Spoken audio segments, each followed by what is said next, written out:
ces 70 dernières années, la reine Elisabeth II a vu la monarchie britannique évoluer plus qu'aucun de ses prédécesseurs. Et si certains changements lui rendent la vie plus facile, d'autres sont bien plus difficiles à encaisser pour la chef du Commonwealth. À commencer par le divorce. Ces 25 dernières années, la reine Elisabeth II a vu 3 de ses enfants divorcer. Sa fille, la princesse Anne, s'est d'abord séparée de son époux, Mark Phillips, en 1992.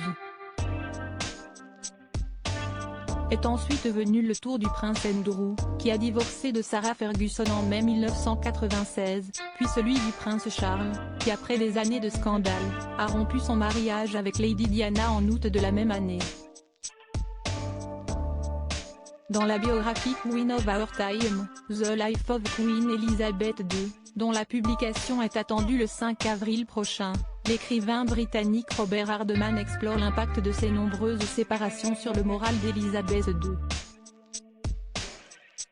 D'après un ancien membre du personnel de la famille royale, la souveraine aurait éprouvé une grande peine suite aux échecs successifs des unions de ses enfants. Stoïque, comme elle l'est toujours, la reine a trouvé les conversations sur le divorce très contrariantes, écrit Hardman.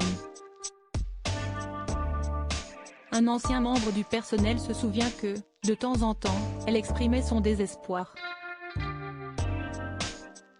Ça l'atteignait bien plus qu'elle ne voulait bien le montrer. Je lui ai dit madame, ça arrive partout. Si et si presque commun. Mais elle me répondait simplement, 3 sur 4, avec tristesse et exaspération. Il ne faut pas sous-estimer la douleur qu'elle a ressentie. L'autruche impériale. Si le divorce de ses enfants a tant touché Elisabeth II, si est-il que la souveraine a toujours été très attachée aux traditions et à l'institution du mariage. Elle-même est restée mariée au prince Philippe, duc d'Édimbourg, pendant près de 70 ans. Néanmoins, toujours selon Robert Hardman, Elisabeth II n'a que très rarement laissé paraître son désarroi en public.